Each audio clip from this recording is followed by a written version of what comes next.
We have a special guest here for our sales training. Hey, we had him, last week or the week before? We had him fly up and do our monthly event in Roseville outside of Sacramento. Nate, that was awesome. It was great to hang out with you. Lots of comments. And by the way, it's on Brent Gove YouTube channel. I'd encourage all of you. I mean, he's got an incredible story.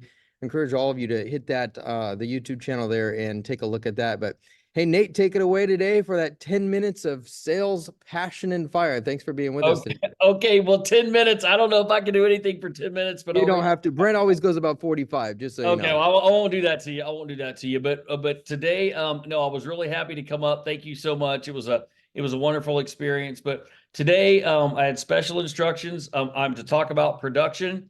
Real quick, not my story, but I was, for 18 years of my career, I was a single agent with just an assistant. Okay. So I've only been a team leader for a few years. Now we have a team of 41 here in LA, and we're doing things one way. But I'm going to speak to you as a single agent, or maybe one assistant and a buyer's agent, somebody like that, and how I did my business. So over that whole time, I never bought a lead. I never made a cold call. So what did I do? The course I wrote, it was Radical Relationships. So that's the 2 hour step I did. If you guys want to see how I do things and how I train my team and how we do all of our videos and everything that we do, you can go to, I put everything on my Instagram, which is the Nate Butcher Group on Instagram, and the same thing on Facebook. It's all posted, nothing hidden. But what I wanted to tell you is I believe I try to train for 30 transactions. So when I'm working with my team, I have brand new agents that have never sold a deal. The average person on my team has less than 5 years experience. Okay. So I try to train people, and what works the best for me is our business people coming into real estate, but with a business mindset and a business background. That's what I really, really like. And that's where I like to set my business. So I was okay with having my team start a little slower. We'll probably do 200 transactions this year, maybe 175. We hope to hit that icon status, but that's what we're looking at. Okay. So what I wanted to tell you guys, 91%, that's the statistic, of all real estate agents never contact the person again after the sale. So what I want you guys to think about is relational real estate. And the reason that I teach that subject is because that's how I succeeded for 18 years. I would sell between 40 to 50 million a year, sometimes maybe 30, but in the best case, 60. So that's about a 7-figure income with almost no cost. Okay. Strictly with relationships, strictly with meeting with the client, meeting with the person, putting the relationship in a box, meaning they weren't my best friends, but they saw me as their professional. Okay. So here's a few things with having just a short amount of time that I want to encourage you to do. Instead of thinking you have to know hundreds and thousands of people over a 20-year career, what if you could put 300 relationships in your database? If you're going to write something down, please write this down. If it's not in your CRM, it doesn't exist.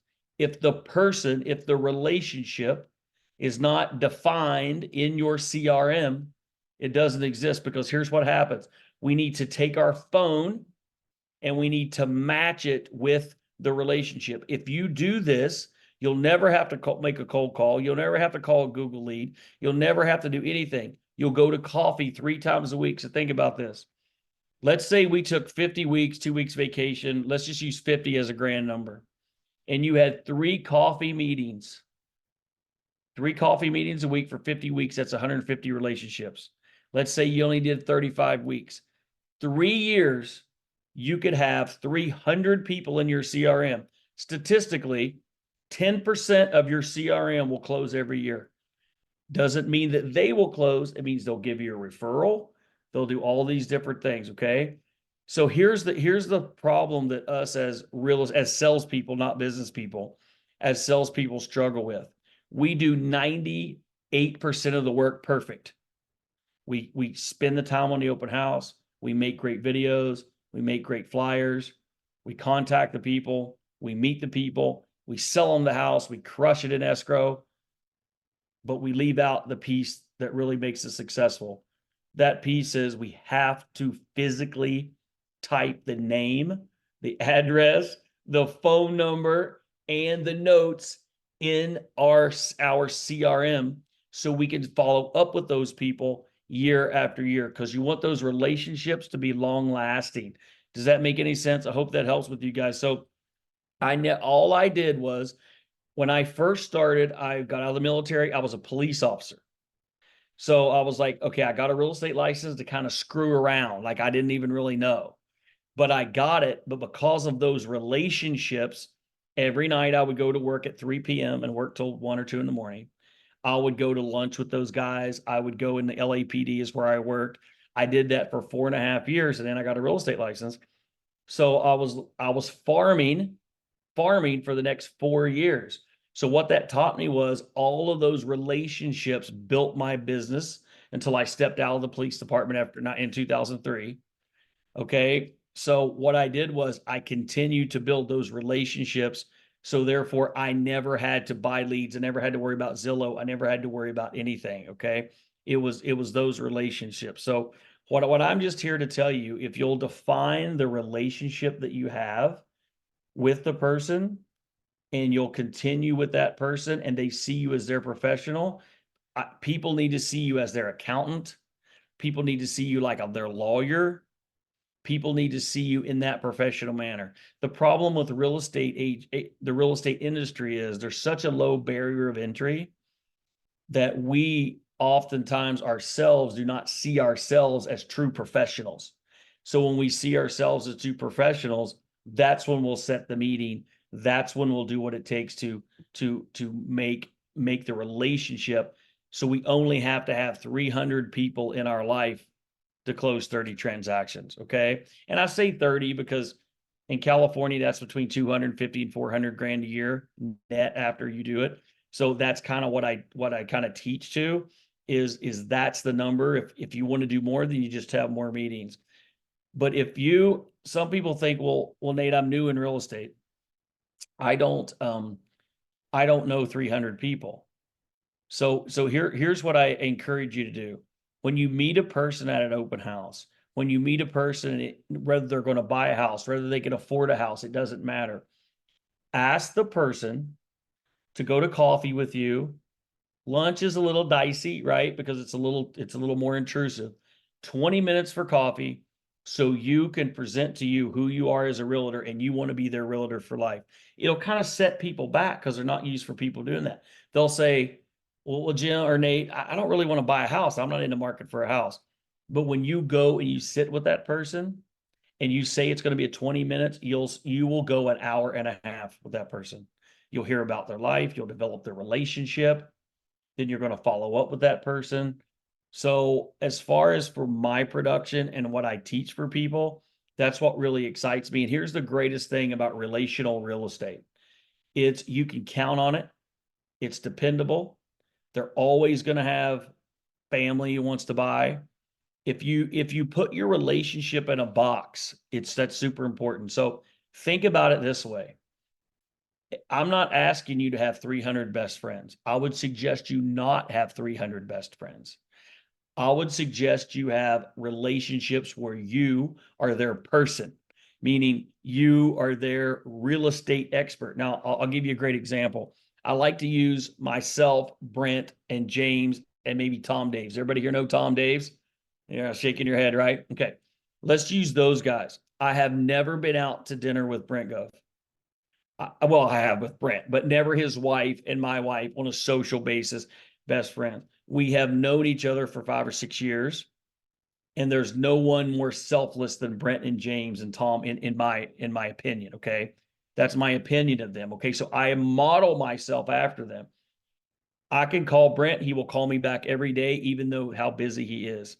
So what I'm saying is that is a very important relationship, but it's a business working relationship.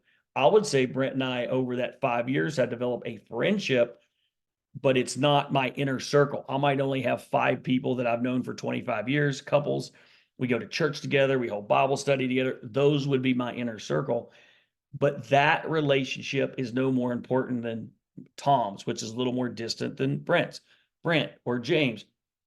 So what I want you to do is categorize your relationships and give them all the same importance, but put them in boxes. I'm your professional. I care about your kids. I care about your family. I care about what happens to you. But you don't come over to my house every weekend for a barbecue, because typically I call them frenemies, give you a lot less referrals than the people who are your business relationships. And I'm only talking to you on a business standpoint. So I just want to encourage you to do that. But listen, it doesn't matter how many people you know, if you don't have them in your phone tagged and your CRM, you can't keep your mental process functioning properly to contact those people. So I'll tell you what I mean. I have, and I wish I would have kept them. I've sold about 3,000 houses, but I only have about 700 now past clients, or what I call my sphere of influence. Okay. So now my sphere of influence is agents, because I run a team, but I still do sell. I don't do 100 deals anymore on my own. I do like 30, but I still lead my team by selling. Okay. I have those in my phone marked, all 650 or 700, whatever it is. I have them all marked in my phone. So let's say I'm sitting in Whole Foods. I'll give you a tip. This is the best thing you can do to stay in touch with your clients. You have them in your CRM and you have them in your phone.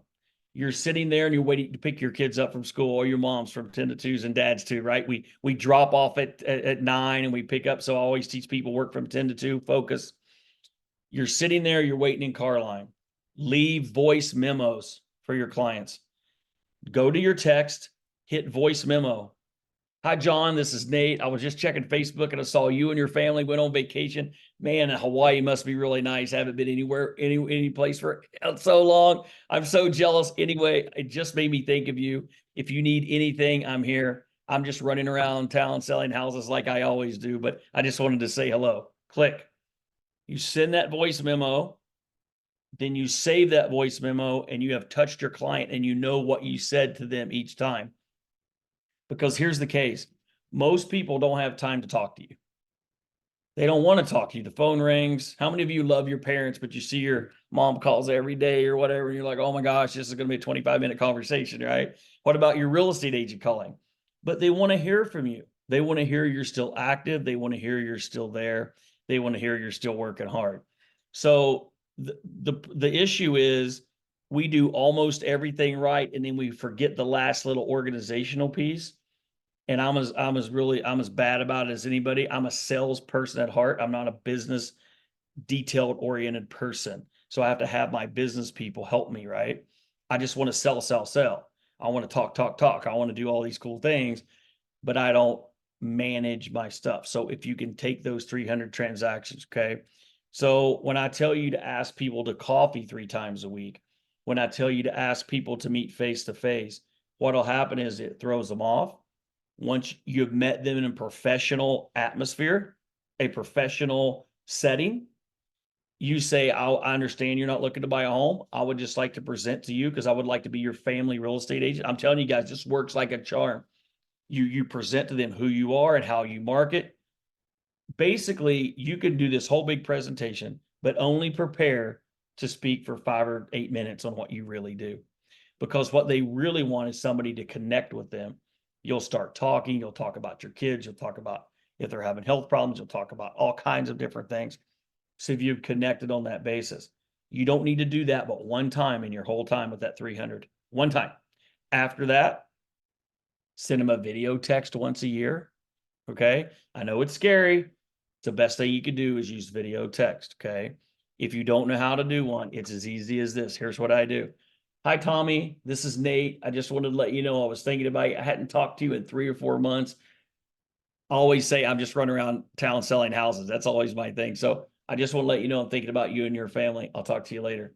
You click that over. You do that and you save those. Not only send video text maybe once a year, you'll be a little creepy, right?